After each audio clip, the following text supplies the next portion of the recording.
ज्यावेळी आपल्या आयुष्यामध्ये किंवा ह्या बिझनेसच्या युगामध्ये बऱ्याच वेळेला असं होतं की एखादं अचानक काहीतरी संकट येतं, जसं कोरोनाच्या जो एवढा मोठा फेज झाला, बरोबर, आणि लोक तिथे घाबरतात आणि चुकीचे डिसिजन्स घ्यायला लागतात. राईट. मग हे शांत कसं राहायचं अशा परिस्थितीत? आता शांत राहणं हा ऍक्च्युअल आहे ना, हा स्वभाव काही जणांचा आतूनच असतो आणि काही जणांना तो डेव्हलप करावा लागतो. आणि मला असं वाटतं एक उद्योजक म्हणून तर तो आपण स्वतःमध्ये डेव्हलप केलाच पाहिजे.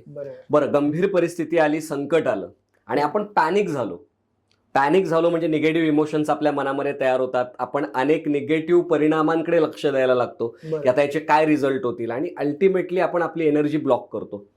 त्याच्यामध्ये आपण योग्य डिसिजन घेऊच शकत नाही. राईट. बरेच जण काय करतात, एखादं संकट आल्यावर हे कुणामुळे आलं आणि कोणत्या परिस्थितीने आणलं याच्याकडे फोकस करतात. बरोबर.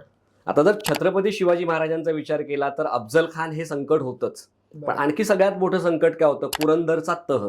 तो सगळ्यात मोठा डाऊनफॉल स्वराज्याचा, जो जिकडे आपल्याला 80% राज्य आपलं द्यावं लागलं मुघलांना, किती मोठा डाऊनफॉल होता. राईट.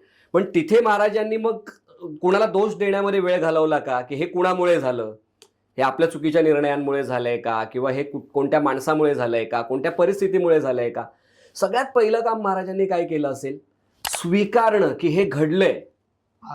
हे घडलंय, आता झाला पुरंदरचा तह, गेला 80% राज्य. आता त्यावर रडत बसण्यात काही होणार नाही ना, ते मी परत आणू शकणार नाहीये.